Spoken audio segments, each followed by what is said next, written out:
If you take any of the major interstates in Kansas to get to work, visit family, or just to get away, you could soon get there a little faster. New at 6, KSNT News' Kaitlin Berry looks into a bill lawmakers are considering to boost the speed limit on some highways to 80 miles per hour. Putting the pedal to the metal. That's what some state officials worry drivers would do if the speed limit gets hiked again. The general public seems to think that we give a 5-mile-an-hour buffer or a 10-mile-an-hour buffer from the speed limit that's posted.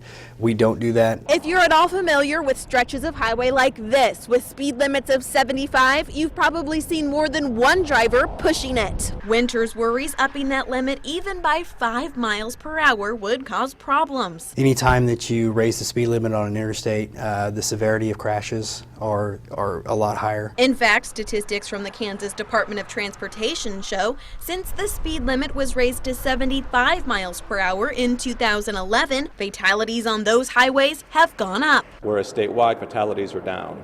So to us, that's a red flag. It's kind of a let's hold off, let's wait on 80, let's take a look at what these numbers really mean, what they're telling us. So K-State's doing some research. But supporters of the bill say as it is now, roads are safe. Kansas put a lot in their highways to make them travelable.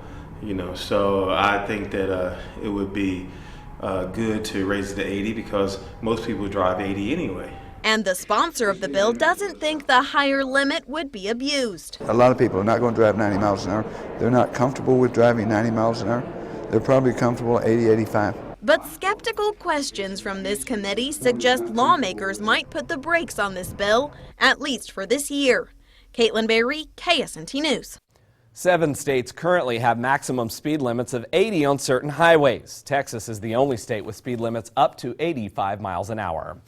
We want to know what you think of the speed limit increase proposal. We're asking this question. Would you like to see the speed limit raised from 75 to 80 for divided and multi-lane highways? You can weigh in by going to KSNT.com and scrolling down on the right side of the homepage.